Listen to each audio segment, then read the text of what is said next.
আর doctor Mohammad Yunus সরকার এসে সেই সশস্ত্র বাহিনীকে নতুন ভাবে গড়ে তোলার জন্য ভারতের সাথে চুক্তি হওয়া 21 বিলিয়ন অস্ত্র কেনার উপর নিষেধাজ্ঞা দিয়েছে এবং অস্ত্র কেনার চুক্তি বাতিল করে দিয়েছে। পূর্ণ বাণিজ্য নীতি প্রতিষ্ঠা করে রাখার জন্য এদেশের একদল সুবিধাভোগী তারা চেষ্টা চালিয়ে যাচ্ছে।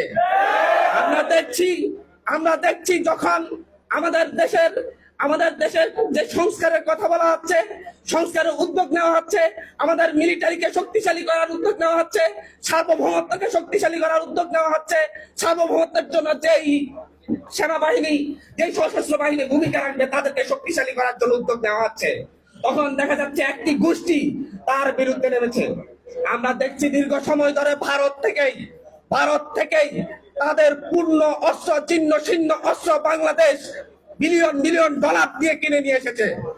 আমরা দেখেছি শেখ হাসিনার আমলে এই বাংলাদেশ যে ভারত আমাদেরকে বারবার চোখ রাঙানি দিচ্ছে, আমাদের দেশকে হুমকির মুখে ফেলার জন্য চোখ রাঙানি দিচ্ছে, সেই ভারত থেকে অস্ত্র কেনা হয়েছে, সেই ভারত থেকে আমাদের সশস্ত্র বাহিনীকে প্রশিক্ষণ দিতে বাধ্য করা হয়েছে।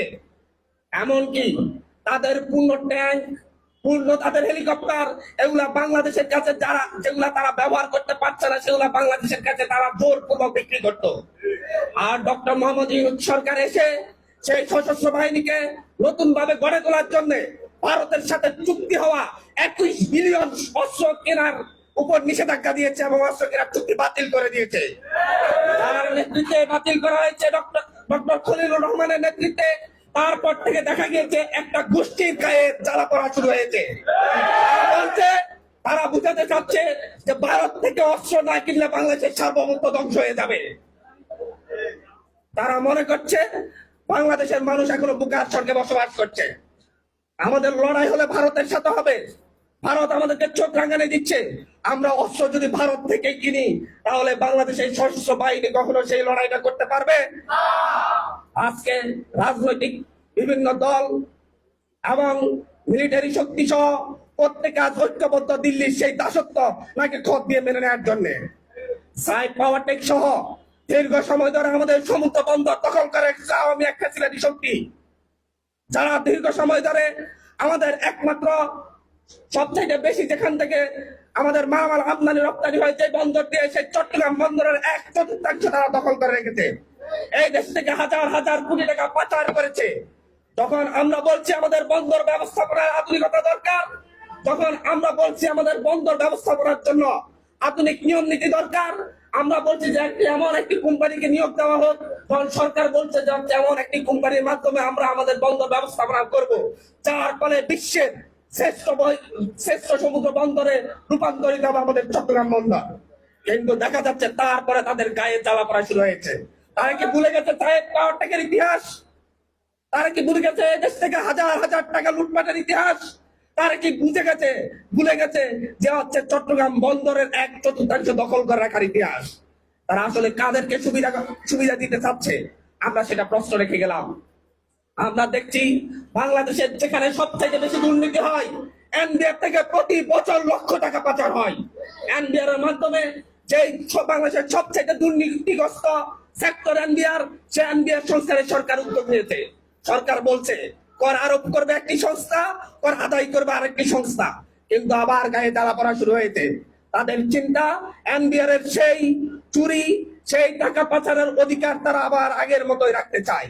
তাহলে জুলাই গণঅভ্যুত্থানে শহীদ রিজভী, শহীদ লিটন সহ, শহীদ আবু সাঈদ মুক্ত সহ তারা সকলে কেন জীবন দিল? এখানে বসা শত আহত কেন জীবন দিল? তাদের সবচাইতে বড় চিন্তা বাংলাদেশের সেই দীর্ঘস্থায়ী আমলাতন্ত্র, দুর্নীতিগ্রস্ত আমলাতন্ত্র টিকিয়ে রাখা।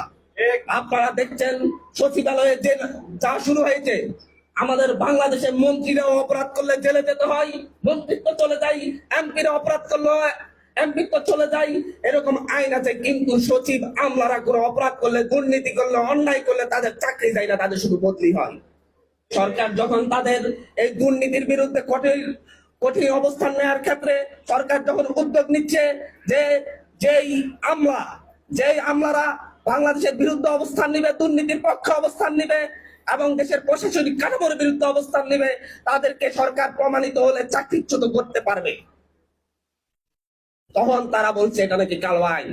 তারা আসলে দুর্নীতি করার অধিকার চাচ্ছে, দুর্নীতি করার স্বাধীনতা চাচ্ছে। আমি জাস্ট এই উদাহরণগুলো দিলাম এই কথা বলার জন্য। আসলে বাংলাদেশের প্রত্যেকটা জায়গায় পূর্ণ সেই বন্দোবস্ত, ফ্যাসিলিটি বন্দোবস্ত টিকিয়ে রাখার জন্য গণতন্ত্রের মুখোশ পরা রাজনৈতিক দলগুলো অবস্থান নিচ্ছে। আমরা ক্লিয়ারলি বলছি, আমরা আজকে এখানে সেই নতুন ভাবে লড়াই করার জন্য একত্রিত হয়েছি, আমরা নতুন স্বপ্নের জন্য একত্রিত হয়েছি। আমাদেরকে মিডিয়া ইস্টাবলিশমেন্টের মাধ্যমে আপনারা আমাদেরকে বিতর্কিত করতে পারেন, রাজনৈতিক ইস্টাবলিশমেন্টের মাধ্যমে আমাদেরকে বিতর্কিত করতে পারেন, কারণ আপনাদের শক্তি আছে, আপনাদের মিডিয়া আছে, আপনাদের শত শত হাজার হাজার রাজনৈতিক কর্মী আছে। কিন্তু আমাদের আছে এই দেশের সাধারণ জনগণ এবং আমাদের সদিচ্ছা। আপনারা যতই চেষ্টা করেন, মনে রাখবেন যুগ জামানা পাল্টে যাওয়ার জন্য হাজার জন লক্ষ জনের প্রয়োজন নয়, এক দুজন তরুণী যথেষ্ট। এই তরুণদের হাত ধরে আপনারা যতই চেষ্টা করেন, যতভাবে বাংলাদেশকে পিছিয়ে দেওয়ার চেষ্টা করেন, যতভাবে এনসিপি কে বিতর্কিত করার চেষ্টা করেন, এনসিপি ঘুরে দাঁড়াবেই। যখন তারা দেখেছে এনসিপি বিভাগীয় সফরে যাবে, জেলা সফরে যাবে, মানুষের কাছে যাবে, তখন তারা একজন করে এনসিপির নেতা কর্মীকে বিতর্কিত করার চেষ্টা করা হচ্ছে। তারা হাসনাত আব্দুল্লাহকে বিতর্কিত করার চেষ্টা করেছে, সে নাকি নারী বিরোধী। তারা আসিফ মাহমুদকে, যে বাংলাদেশের অভ্যুত্থানের শক্তি হিসেবে আসিফ মাহমুদ যিনি হচ্ছেন আমাদের সরকারে আছেন, তার মন্ত্রণালয়ের দুর্নীতি খুঁজতে ব্যস্ত হয়ে পড়েছে, কিন্তু আওয়ামী লীগের 16 বছরের দুর্নীতি তারা খুঁজছে না।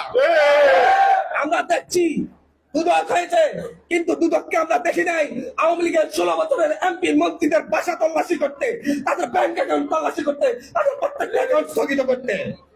আমরা দেখছি কিভাবে এই সরকারের যে উপদেষ্টাগণ অন্যায়ের বিরুদ্ধে, ফ্যাসিস্টের বিরুদ্ধে ভূমিকা রেখেছে, তাদেরকে বিতর্কিত করার চেষ্টা করা হচ্ছে। এই ব্যাপারে এদেশের মানুষকে সচেতন থাকতে হবে, এদেশের মানুষকে সচেতন থাকতে হবে। যেভাবে আমাদের অভ্যুত্থানের নেতৃবৃন্দ, সেই নাহিদ ইসলাম থেকে শুরু করে যারাই আমাদের অভ্যুত্থানের নেতৃত্ব দিয়েছে, তাদেরকে বিতর্কিত করার জন্য মিডিয়া যে রকম ব্যবহৃত হচ্ছে, তার বিরুদ্ধে আমাদেরকে সজাগ থাকতে হবে। আপনাদের জানার কথা নাহিদ ইসলামের পিএস কোথায় কার জন্য সুপারিশ করেছিল চাকরির জন্য, সেটা মিডিয়াতে পোলাও করে প্রচার হয়, কিন্তু অমুক নেতা তমুক নেতা তারা যে সুপারিশ করছে সেটা কোনো প্রচার হয় না। অ্যাসোসিয়েশন শুরু করে, এর মধ্য দিয়ে তারা জুলাইকে হারিয়ে দিতে চায়। এই নোয়াখালীর মাটি শহীদ রিজভীর মাটি। এই আসার জন্য মিলিত করছি মেহেদী হাসান সীমান্ত। যারাই আওয়ামী লীগকে অ্যারেস্টের পক্ষে কথা বলে, তাদেরকে গ্রেপ্তারের পক্ষে কথা বলে, তারা যারা চেষ্টা করে যাচ্ছে রাজনৈতিক দলগুলো বিতর্কিত করার, এলাকায় ছানাবাজি দখলদার, যারা এখনো দুঃস্বপ্ন দেখছে এদেশের মানুষ আবার ভারতের সেই দাসত্ব আবদ্ধ হবে। নিয়েছি, মুক্তি পেয়েছি লড়াইয়ের মাধ্যমে, আমরা পাকিস্তানিদের কাছে আর ফিরে যাই নাই। 24 থেকে মুক্তি নিয়েছি, 71-এ আমরা পাকিস্তানি ব্রিটিশদের কাছে, 47-এ ব্রিটিশদের কাছ থেকে আমরা সেই দুঃস্বপ্নকে আপনাদেরকে প্রতিহত করে সেই দুঃস্বপ্ন আর দেখো মানুষের দল নিয়ে প্রবেশ করে থাকবো ইনশাআল্লাহ।